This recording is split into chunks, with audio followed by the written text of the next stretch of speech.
Salut à toutes et à tous, c'est Lucas, j'espère que vous allez bien. On se retrouve pour une nouvelle vidéo pour faire ensemble un cadre technique de la situation autour de la SF25 du côté de Ferrari. On a beaucoup d'informations qui sont arrivées ces derniers jours du côté de Maranello. On va essayer de comprendre ensemble les problèmes de cette voiture, les solutions qui sont possibles puisqu'on parle déjà de nouvelles mises à jour qui arrivent du côté de Ferrari et on va parler aussi des attentes vis-à-vis de l'équipe avec certaines personnes qui sont déjà sous pression du côté de Ferrari. Alors on commence rapidement par comprendre un petit peu les problèmes de la SF25. Les soupçons convergent vers l'un des vrais problèmes qui est donc l'arrière de la SF25. Lewis Hamilton a déclaré qu'après la course sprint en Chine, le changement de hauteur de caisse était minime et n'avait pas d'impact sur la performance, ce qui est probable, mais il a aussi évidemment conduit à une usure excessive de la planche, confirmant donc implicitement ce qui s'est passé un petit peu à Melbourne, après le vendredi extrêmement positif du côté de la voiture, étant donné que les ingénieurs de Ferrari ont dû augmenter prudemment la garde au sol et la monoplace pour éviter le risque de disqualification à la fin de la course. Donc la SC25 doit donc travailler avec des hauteurs au niveau du train arrière extrêmement basses pour trouver de la performance. Ce qui a donc très bien fonctionné en course sprint en Chine par exemple, mais qui en même temps est le symptôme d'un équilibre qui, en configuration course avec un plein carburant, s'avère nettement moins efficace. La saison dernière par exemple, afin de limiter les rebonds aérodynamiques, l'accent avait été mis sur l'arrière de la voiture. Et la SC25 est dotée donc d'un arrière entièrement repensé et vraiment à tous les niveaux. Mais cela a donc entraîné un certain nombre de problèmes assez critiques pour le moment, dont on commence un petit peu à voir le fil. Lors des tests à Bahreïn en 2025, on a directement remarqué l'équilibre de la monoplace qui mettait en évidence un train avant particulièrement fort, particulièrement puissant, ce qui est donc presque anormal compte tenu de la tendance naturelle des voitures à effet de sol avec un certain sous-virage. L'arrière, quant à lui, est donc apparu un peu plus bancal lors des tests, sur un circuit comme celui de Sakir, par exemple, qui est particulièrement limité à l'arrière. Donc en arrivant en Australie, la monoplace semblait donc très bien fonctionner le vendredi, mais après les essais libres, elle a été relevée par exemple pour éviter les problèmes d'usure susmentionnés, donc au niveau de la planche, et la performance s'est fortement dégradée, avec une perte de charge aérodynamique assez importante. En Chine, la monoplace s'est avérée efficace, même très efficace, lors de la qualification sprint et la course sprint, lorsqu'elle donc peut travailler avec une garde au sol très basse, compte tenu de la brièveté aussi de la course, puisqu'il n'y avait que quelques tours en course sprint, mais une anomalie intéressante apparaît ensuite pour la course principale. Donc si on commence un petit peu à rassembler toutes les pièces du puzzle, il apparaît donc que la faiblesse de la SF25, c'est donc l'arrière, qui doit être donc le point central à l'heure actuelle pour les ingénieurs. Une hypothèse, c'est que la combinaison donc du nouvel aileron arrière, peut-être, du beam wing aussi et du diffuseur, ne génère pas assez de charge aérodynamique en configuration standard, et que les ingénieurs sont donc obligés de travailler avec des hauteurs extrêmement basses pour compenser cela, soit en risquant la disqualification, comme on a vu en Chine, soit en se voyant contraint de renoncer à autant de performances comme ce fut le cas en Australie. Alors l'autre option, c'est que aussi la charge à l'arrière de la voiture est là, mais qu'ils n'arrivent pas à la débloquer ou du moins à la trouver pour faire un bon équilibre, peut-être aussi avec une certaine difficulté due à la révolution du package. C'est peut-être aussi la raison pour laquelle un certain Loïc Serra, donc directeur technique, n'est pas allé en Chine, mais est retourné directement à Maranello pour essayer de trouver une solution, car après un week-end de repos, il y aura donc un tour de force avec 3 grands prix en 3 week-ends. Le premier sera donc à Suzuka, et paradoxalement, la force du train avant de la SF25 pourrait être une force pour cette monoplace, et donc pourrait tirer un peu son épingle du jeu. Mais la course suivante, donc à Bahreïn, où la charge sur le train arrière est cruciale à chaque étape du week-end, et bien là, il faudra absolument trouver une solution du côté de Ferrari pour espérer jouer quelque chose d'un peu plus important. Alors on sent que les défauts sur la SC25 ne sont plus une énigme, donc il n'est plus possible de prendre des risques sur les réglages, il y a vraiment des limites importantes et qui ne sont pas faciles à résoudre. Donc aujourd'hui c'était une semaine assez chaude du côté de Maranello où Loïc Serra a travaillé pour anticiper certaines mises à jour pour le Grand Prix de Bahreïn. Donc la consommation supplémentaire de la planche, c'est pas une cause, mais finalement une conséquence. La structure de l'essieu arrière ne permet pas donc la rigidité attendue, ce qui oblige donc à augmenter la hauteur en parc fermé pour se protéger avec 100 kg de carburant à bord. Le principal suspect, c'est donc la suspension arrière qui a été entièrement refaite également, homologuée aussi en juillet de l'année dernière, ainsi que la nouvelle boîte de vitesse. Par exemple, Haas, elle partage la même mécanique et s'est bien comportée depuis le désastre à Melbourne, mais elle n'a pas la plateforme de charge aérodynamique ni de performance sophistiquée par Ferrari. Donc en d'autres termes, on sent que la SF25 souffre d'un réglage trop mou, qui compromet un peu sa fenêtre de fonctionnement. Cela ressemble donc à quelque chose qu'on a déjà vu par exemple sur l'ancienne Mercedes l'année dernière. Ferrari, donc dans de bonnes conditions, peut générer beaucoup plus de charge aérodynamique que la voiture précédente. Le sprint en Chine l'a bien montré ce que la voiture pouvait faire avec 35 kg de carburant à bord. Les qualifications après 3 heures ont à nouveau effacé toutes les attentes avec moins d'appui dans les virages et plus d'instabilité à l'arrière de la monoplace. Donc Loïc Serra, finalement, il est arrivé en octobre, donc relativement tard sur le projet 2025. Le directeur technique français est donc revenu à Maranello après le Grand Prix d'Australie et il travaille donc actuellement pour corriger l'efficacité et la fiabilité. Mais il est clairement trop tôt pour formuler une solution ou un calendrier.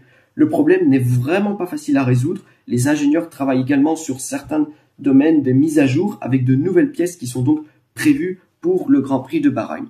Alors cette semaine, j'ai également eu une discussion assez intéressante avec un journaliste assez connu et très spécialisé du côté de Ferrari qui s'appelle donc Giuliano Duchesse. On a parlé de différentes thématiques liées à Ferrari. Par exemple, il m'a expliqué que les facteurs influençant la décision de développer la SF25 sont assez nombreux. Cela dépend de plusieurs éléments, notamment la nécessité d'effectuer des tests des kilomètres et la connaissance également des ajustements requis pour corriger les problèmes sur la SF25. Donc les performances de la SF25 aussi, on a vu que elle a une excellente efficacité aérodynamique qui a été prouvée lors des essais libres en Australie, mais aussi en qualification sprint et en course sprint à Shanghai. Mais elle est limitée en course par ce qu'on appelle un compromis. Donc les problèmes à corriger chez Ferrari, c'est la rigidité de l'arrière, bien qu'il ne soit pas encore clair comment et ni quand cela sera fait de manière définitive. Donc on va également avoir des impacts au niveau des mises à jour sur la SF25. Les améliorations qui augmentent l'efficacité aérodynamique permettent une meilleure exploitation de la voiture avec des hauteurs de caisse également plus élevées. Donc Giuliano Duchesse m'a également expliqué que la décision budgétaire à Bahreïn sera faite du côté de Ferrari. Ce Grand Prix-là sera un moment clé de la saison pour choisir comment allouer le budget et les ressources du côté de Ferrari. Il y a également une autre thématique qu'il faut prendre en compte, c'est la durée de l'utilisation des voitures à canot Venturi, donc les voitures à effet de sol actuelles. Il reste aussi encore à déterminer si elles seront utilisées 1 ou 2 ans en plus, et si cela aura un impact sur le budget en termes de développement. Parce qu'au niveau de la réglementation 2026, il faut savoir que si elle est irréversible ou si un report est envisageable. Actuellement, il y a des discussions qui sont intenses et en cours sur un éventuel report d'1 an, mais pas de consensus pour le moment. Donc, au niveau des budgets et des corrections, s'il n'y a pas de changement de réglementation, il serait plus simple d'utiliser donc le budget pour améliorer la voiture. Donc, tout est encore ouvert. Alors, Maranello espère bien évidemment résoudre le problème en corrigeant les stratégies de réglage et en mettant éventuellement à jour certains composants aussi internes, en travaillant sur les bancs dynamiques et le simulateur. Toutes les indications, on sent qu'elles convergent vers un problème de contrôle de la plateforme, c'est-à-dire la stabilisation un petit peu de la hauteur et des mouvements du plancher. C'est à l'arrière que se situent toutes les difficultés. Ce n'est pas un hasard si en Chine, comme en Australie, Ferrari a souffert dans les derniers secteurs, dominés par des zones de traction. La conception de la partie arrière, c'est toujours finalement une question de compromis entre le comportement mécanique et aérodynamique. Plus on essaye de réduire l'encombrement pour libérer de l'espace dans le diffuseur et autour de la boîte de vitesse, plus la tâche devient difficile. La rigidité de la suspension dépend également de la déformation aussi des bras et de la structure extérieure de la transmission sur laquelle s'engagent tous les autres éléments. La gestion également de la garde au sol se fait donc entre le lien entre la mécanique et l'aérodynamique. À Maranello, on travaille beaucoup sur les bancs d'essai dynamiques, des plateformes mobiles sophistiquées sur lesquelles la voiture est placée, capable de reproduire les profils de circuit et les charges enregistrées sur la piste.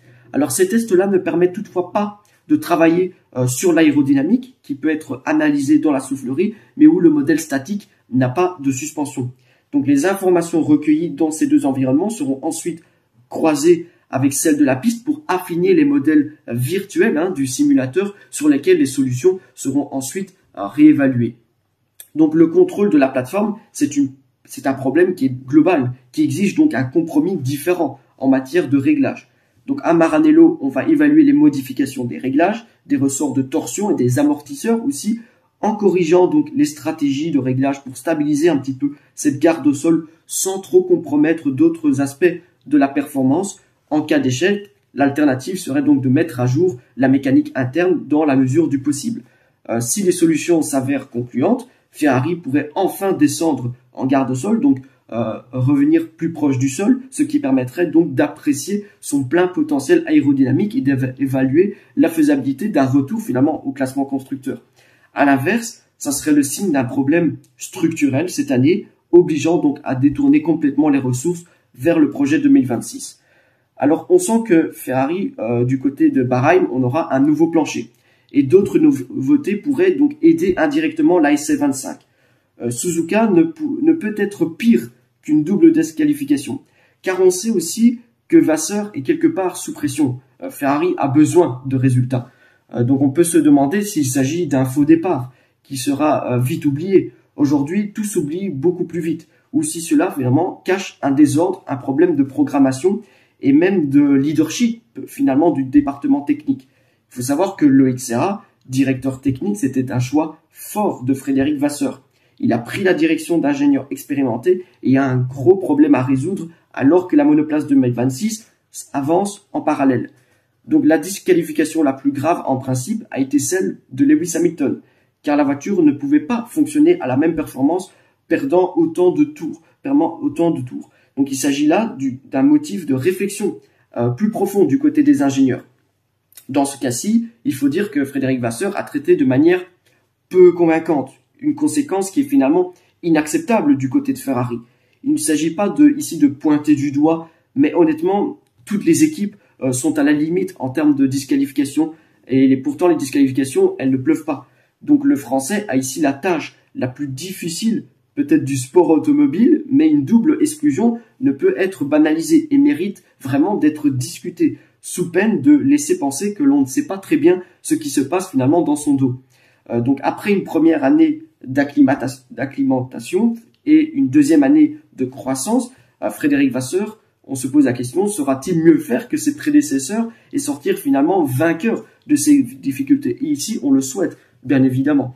Ferrari, donc également rapidement passé de immature à incomprise au niveau de sa monoplace, mais techniquement, elle a l'efficacité d'une grande voiture et il serait grave donc de la gâcher. La compréhension peut faire beaucoup, mais le temps presse également. Donc les deux prochaines courses, en commençant par Suzuka, seront décisives. Contrairement au sentiment général, finalement Suzuka pourrait être un peu mieux pour Ferrari, avant de retourner à Bahreïn, où un nouveau plancher devrait donc être introduit. Le premier package peut indirectement élargir la gamme des hauteurs, mais il n'est pas conçu pour résoudre directement le problème spécifique. La SC25 a une très bonne efficacité aérodynamique, mais son point faible se situe au niveau de la rigidité de l'arrière. Donc par rapport à ce premier package qui devrait arriver à Bahreïn, c'est un premier package qui a été pensé déjà depuis longtemps, depuis janvier déjà. Donc à la lumière de Melbourne, avec un asphalte qui était un peu plus rugueux, mais pas aussi dramatique, et de Shanghai qui avait au contraire un asphalte assez lisse, on pourrait voir ici une Ferrari relativement meilleure à Suzuka, si les autres équipes sont également obligées de soulever un petit peu le dessous de la voiture pour les compressions. Donc cela impliquera de régler la voiture de manière à réduire l'usure de la planche sous la carrosserie afin de rester à l'abri de tout danger en termes de disqualification. Donc Ferrari a besoin de pousser, mais la voiture n'est pas en état de supporter des expériences. Aucun nouveau plancher et aucune mise à jour significative arrivera avant Bahreïn. Les ingénieurs doivent apprendre à connaître et interpréter les réglages beaucoup plus correctement, sans donner de coups de pouce aussi excessifs, qui conduit donc à certaines erreurs humaines qu'on a vues lors du Grand Prix de Chine notamment. Donc la SC25 n'est pas une voiture simple ou parfaite, elle a des limites qui sont visibles, mais elle peut être très très rapide si elle est bien comprise. Donc partir d'ici sans proclamation et sans excuse pour essayer de surprendre la concurrence, ça doit être ça l'état d'esprit et l'objectif du côté de Ferrari. Alors, on a également une autre information qui est arrivée cette semaine. C'est Dino Beganovic qui sera dans la SF25 à Bahreïn. Beganovic aura donc un week-end assez chargé à Bahreïn. Le jeune Suédois de 21 ans, étudiant donc à la Scuderia Ferrari Driver Academy, participera à la deuxième manche du championnat de Formule 2 avec l'équipe Hightech Grand Prix à Bahreïn. Et il fera également ses débuts en tant que pilote de Ferrari lors d'une séance officielle de Formule 1. Il va prendre le volant de la SF25 de Charles Leclerc pour la première séance d'essai libre. Ça, c'est conforme au règlement de la FIA qui stipule que tout pilote doit céder sa place à un jeune pilote ayant moins de 2 courses de Formule 1 à son actif, 2 fois au cours de la saison contre 1 fois en 2024. Donc le vendredi 11 avril, Beganovic deviendra donc le 5e pilote de l'Académie de Maranello à piloter une Ferrari lors d'une séance officielle, les 4 étant Charles et Arthur Leclerc, Robert Schwarzman et Oliver Berman. Donc en conclusion, finalement, on sent que la SF25, c'est quand même le projet le plus ambitieux de ces 4 dernières années. Mais elle est pour l'instant victime de choix qui se retournent un peu contre elle. Le département aérodynamique, dirigé par Diego Tondi, a montré que l'équipe, malgré quelques erreurs techniques, avait trouvé la bonne voie en matière de développement l'année dernière. Donc la SF25 a trouvé plus de charges aérodynamiques, mais n'a pas pu la mettre en pratique en raison des limites de la plateforme mécanique. Donc les changements majeurs apportés à l'ensemble de la suspension boîte de vitesse ont rendu le train arrière problématique, même s'il a été conçu pour élargir la fenêtre de réglage, mieux gérer la répartition des masses et obtenir donc un meilleur compromis sur les voitures et le volume de la quille du diffuseur. Donc tout cela reste à voir en piste et l'OXRA guide actuellement l'équipe sur des solutions en démêlant également les quelques failles de la FIA qui autorise dans les interventions mécaniques pour certains composants seulement possibles en cours de travail pour des questions aussi de fiabilité. Donc en approche de 2026, les plans de redressement devront être pesés avec soin, surtout en termes de budget et non de calendrier. Maranello avait étudié donc une SF25 qui était beaucoup plus pointue aussi en termes de choix aéromécanique à l'avant, en passant par une suspension plus fidèle au design de la voiture de McLaren. Le passage à la pull rod avant, choisi donc en mai dernier, donc sous les ordres de Enrico Cardile, n'a été que le premier acte d'une série d'analyses qui ont eu lieu alors que le châssis et l'ensemble mécanique étaient en cours de définition. Donc l'anti-dive extrême qu'on voit sur la suspension avant est une solution que Maranello avait étudiée ces derniers mois, mais qui n'a jamais vu le jour car elle présentait plus d'inconvénients que d'avantages selon eux.